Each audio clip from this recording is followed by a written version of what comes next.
द्वितीय अध्याय के प्रथम वल्ली के 5वें मंत्र को सुनते हैं। य इमं मध्वदं वेद आत्मानं जीवमन्तिकात् ईशानं भूतभव्यस्य न ततो विजुगुप्सते एतद्वैतत्। जो मनुष्य कर्म फलदाता सबको जीवन प्रदान करने वाले यहाँ जीव सब परमात्मा के लिए प्रयुक्त हुआ है, क्योंकि भूत भविष्य और वर्तमान का शासक जीव नहीं हो सकता। प्रकरण भी यहाँ परमात्मा का है, जीव का नहीं, तथा भूत वर्तमान और भविष्य का शासन करने वाले इस परमात्मा को अपने समीप जानता है, उसके बाद वह कभी किसी की निंदा नहीं करता। यही है वह परमात्मा जिसके विषय में नचिकेता तुमने पूछा था। गीता प्रेस की व्याख्या कहती है, जो साधक सबको जीवन प्रदान करने वाले, जीवों के परम जीवन और उन्हें उनके कर्मों का फल भुगताने वाले तथा भूत वर्तमान और भावी जगत का एकमात्र शासन करने वाले उस परब्रह्म परमेश्वर को इस प्रकार समझ लेता है कि वह अंतर्यामी रूप से निरंतर मेरे समीप, मेरे हृदय में ही स्थित है, और इससे स्वाभाविक ही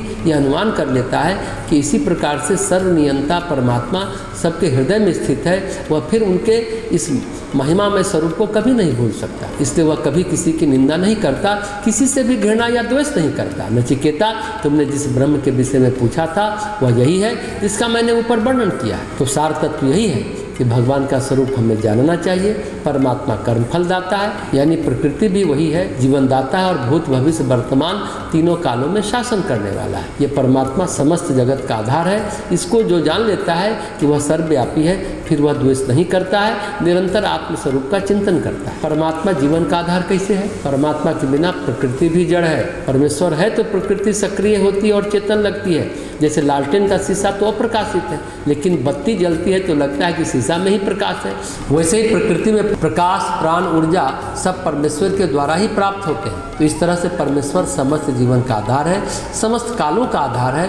जो यह भली भांति जान लेता है वह व्यक्ति निश्चिंत हो जाता है, क्योंकि अब उसे पता है कि अन्याय संभव नहीं है। हाँ, उसके जीवन में कब कौन कर्म पकेगा यह संभव है, थोड़ा समय लग सकता है, लेकिन हर चीज़ की व्यवस्थित व्यवस्था जरूर हो। इसलिए वो निश्चिंत रहता है, न किसी को परेशान करता है, न परेशान होता है। वही परमात्मा पर संपूर्ण भरोसा करता है, क्योंकि वह उसे तत्व से जानता है। ये बात नचिकेता के पूछने पर हम बता रहे हैं। अब यह बताते हैं कि ब्रह्मा से लेकर स्थावर पर्यंत समस्त प्राणी उन परब्रह्म परमेश्वर से ही उत्पन्न हुए हैं, अतः जो कुछ भी है सब उन्हीं का रूप विशेष है, उनसे भिन्न यहाँ कुछ भी नहीं है, क्योंकि संपूर्ण जगत के अभिन्न निमित्तोपादान कारण एकमात्र परमेश्वर ही है। वो एक ही अनेक रूपों में स्थित है, जिसे हम अगले मंत्र में सुनते हैं।